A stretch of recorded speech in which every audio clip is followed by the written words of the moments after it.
चलिए आज हम फिर आप लोगों के लिए एक नया टॉपिक लेके आ गए हैं, अध्यारोपण का सिद्धांत। ये भी क्या होता है, एग्जाम में कभी कभी पूछ देता है। ये भी एक तरह क्या है, इंपॉर्टेंट क्वेश्चन है। तो आपको क्या करना है, ध्यान पूर्वक आपको समझते जाना है। आपको क्या करना है, हर एक चीज आपको याद करवा देंगे। चलिए हम समझते हैं आगे।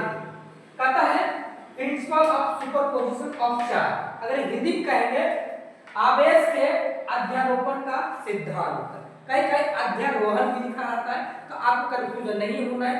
अध्यारोहण रहे चाहे अध्यारोपण रहे, बात एक ही है, आपको समझते जाना है। क्या है, आवेश के अध्यारोपण का सिद्धांत।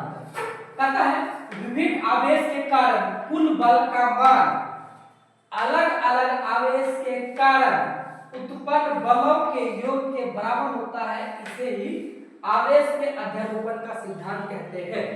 तो चलिए आपको सब चीज को पहले सेकेंडरी रखना है। चलिए हम समझाते हैं आपको कि अध्यारोपण समझना क्या है। जैसे आप अगर देख रहे हैं तो यहाँ पर जितने भी बच्चा बैठे हुए हैं, तो क्या है, तो आपका सारा फोकस किस पे है, मेरे ऊपर है। तो जितना 10 20 50 100 बच्चे जितना भी यहाँ पर बैठे हुए हैं या जितने भी बच्चे हैं, तो सारा का फोकस किसके, मेरे ऊपर है। तो मतलब सबका अलग अलग कैपेसिटी है, सबका समझने का तरीका अलग अलग है, सबका मतलब दिमाग भी अलग अलग है, लेकिन सबका फोकस किसके ऊपर है, मेरे ऊपर है। तब मतलब सबका अलग अलग वजन से मन का नहीं मतलब हुआ कि सबका दिमाग अलग है, वजन अलग है, सबका काम अलग है, समझने का तरीका सबका अलग है, लेकिन मेरा जो समझाने का तरीका कितना है, एक है।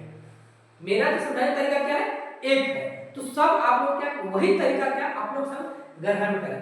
मतलब अलग अलग बलों के कारण जो एक पर जो फोकस कर रहा है, उसी को बोलते हैं अध्यारोपण का सिद्धांत। क्या बोले, अलग अलग जो बल आवेश के कारण जो उत्पन्न बल हुआ, जो कुल बल का मान बराबर हो जाएगा। तो कहता है यहाँ पे विभिन्न आवेश के कारण कुल बल का मान, मतलब अलग अलग आवेश के कारण बल लगा है, तो कुल बल सबको जोड़ दीजिए। जो अलग अलग आवेश के कारण जो बल उत्पन्न हुआ, सबको जोड़ दीजिए। जो बल उत्पन्न हुआ उसी को बोलते हैं अध्यारोपण का सिद्धांत। वही कहता है अलग अलग आवेश के कारण उत्पन्न बलों के योग के बराबर होता है, इसे अध्यारोपण का सिद्धांत कहते हैं। जैसे अगर बात करते हैं तो यहाँ पर कोई एक पार्टिकल है, कोई यहाँ पर कोई क्या है, एक आवेश है, और यहाँ पर अलग अलग फिर आवेश चारों क्या अलग अलग। इसे यहाँ पर Q1 आवेश है, Q2 Q3 Q4 Q5 Q6 Q7 Q8 n तक ले लिए। यहाँ पर क्या है, Qn, मतलब अलग अलग आवेश को ले लिए हैं। तो यहाँ पर क्या है, तो ये दोनों आपको पता होगा, दो आवेशों के बीच लगा था कूलम्ब। दो आवेश के बीच क्या लगता है, कूलम्ब या बल विशेषण कहते हैं। इसका आपको फॉर्मूला पढ़ा चुके हैं, 1/4 पाई एप्सिलॉन Q1 बटा Q2। चलिए हम थोड़ा सा रिवीजन करते हैं। 1/4 पाई एप्सिलॉन Q1 Q2 बटा r², ये फॉर्मूला पढ़ चुके हैं। यहाँ पर जो लगा था दो आवेश के कारण लगा था। तो यहाँ पर क्या है, जैसे यहाँ पर एक आवेश क्या है, Q1 इसको बोल देते हैं या Q0 बोल सकते हैं। तो यहाँ पर अलग अलग आवेश ले लिए, Q1 Q2 Q3 Q4 Q5 ऐसे तो लेते n तक आवेश ले लिए। अब क्या होगा, इन दोनों के बीच फिर बल लगेगा, फिर इन दोनों के बीच बल लगेगा, फिर इन दोनों के बीच बल लगेगा, इन दोनों के बीच बल लगेगा, इन दोनों के बीच बल लगेगा, फिर इन दोनों के बीच बल लगेगा। मतलब दो आवेश लेंगे, दोनों के बीच क्या बल लगेगा। अब दोनों आवेशों के बीच बल लगेगा, दोनों के बीच कुछ न कुछ दूरी होगा। तो यहाँ पर भी दूरी क्या लेते हैं, बोलते हैं vector r01, vector r02, vector r03, vector r04, vector r05, यहाँ से लेते हैं वेक्टर r0n, मतलब n को लिए। अब क्या होगा, दोनों के बीच जो बल लगेगा तो वही बल को आपको लिख देना है। तो जैसे कूलम्ब बल में क्या था, दो आवेश लिए थे, जैसे हम क्या थे, दो आवेश ले लिए थे। दो आवेश मान लेते हैं Q1, इसको मान लेते हैं Q2, और दोनों के बीच बल लगा था r दूरी था। तो फार्मूला हम निकाल दिए थे 1/4 पाई एप्सिलॉन Q1 Q2 बटा r²। ये पढ़ चुके हैं, मतलब फार्मूला कूलम्ब में ये पढ़ चुके हैं। तो ठीक उसी प्रकार इसी पर आधारित हम क्या करेंगे, आगे बिठाते जाएंगे और हम रिजल्ट निकालते हैं। जैसे कि बात करते हैं Q0 Q1 के बीच दूरी कितना है, r वेक्टर r01 लिए है। तो यहाँ पर कहता है force due to different charge, मतलब अलग अलग आवेश के द्वारा लगाए गए बल। तो F01 तो 1/4 Q0 Q1 बटे R वेक्टर R01 का होल स्क्वायर। जैसे फॉर्मूला क्या था 1/4 Q1 Q2 बटे R स्क्वायर। तो एक को बोलते हैं, इसको बोलते हैं Q1, इसको Q0 को बोलते हैं Q1 और इसको बोलते हैं क्या Q2। तो उसी तरह हो गया ये Q0 into Q1 बटा R स्क्वायर के जगह पर कितना वेक्टर R01 का होल स्क्वायर। ठीक उसी प्रकार इस दोनों के बीच लेते हैं, ये दोनों के बीच ले रहे हैं तो 1/4 से Q1 Q2 होता है, इसको फिर बनाना है Q1, इसको बनाना है Q2। तो Q0 Q2 बटा R वेक्टर R02 का होल स्क्वायर। इसके बाद कहता है कि दोनों के बीच लेना है तो क्या वेक्टर R03 का लिए जो है 1/4 Q1 Q2 की जगह क्या बोल देगा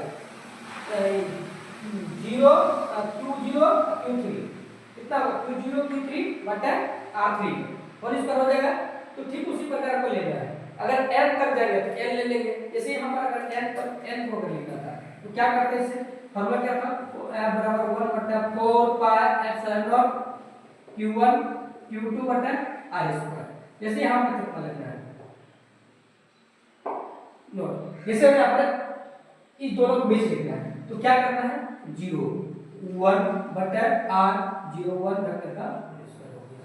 जैसे यहाँ पर अगला लिखना है 1/4 पाई एप्सिलॉन। अब अगर ये दोनों बीच लिखेंगे कैसे लिखेंगे, अगर ई और ये दोनों बीच लिखेंगे तो इसको मान लेना Q1, इसको मान लेना है Q2 और दूरी तो कितना हो जाएगा वेक्टर R0n। तो कितना हो जाएगा 0 Qn बटा R वेक्टर R0n का होल स्क्वायर। तो अब क्या करना है, जो भी बल निकलेगा सब को क्या करना है योग कर देना है। तो यहाँ पर क्या करनी है सब का बल कुल बल मतलब नेट फोर्स, कुल बल का मान कितना होगा सब को कितना जो है उसको जोड़ देना।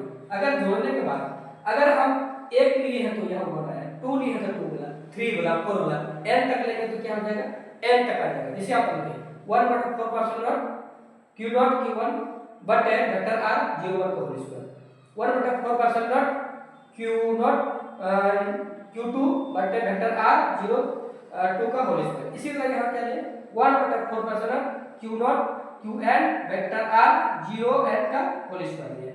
सब का योग क्या होगा कुल बल के योग के बराबर होगा। तो इसका मान लेते हैं F नेट मतलब कुल बल। तो कितना हो जाएगा vector F01 vector F02 vector F03 से लेकर कितना वेक्टर F0n तक, मतलब इसका अलग अलग बल है, ई अलग बल है, ई अलग बल, ई अलग बल, ई भी अलग है। कुल बल के योग के बराबर होता है, मतलब अलग अलग आवेश के द्वारा जो लगाए गए बल है कुल बल के योग के बराबर हो जाएगा। अलग अलग बल हुआ लगाए गए बल कुल बल के योग के क्या हो जाएगा बराबर हो जाएगा।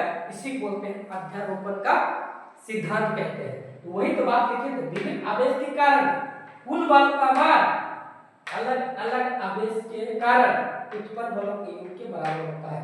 यह अलग अलग जो बल था जो बल उत्पन्न हुआ था उन बल के योग के बराबर हो जाएगा। अगर इस बात को समझ में आए ये भी क्या है इंपॉर्टेंट है, ये भी क्या है इंपॉर्टेंट है। उम्मीद है आपको समझ में आ गया। मिलते हैं फिर नेक्स्ट वीडियो में। जय हिंद।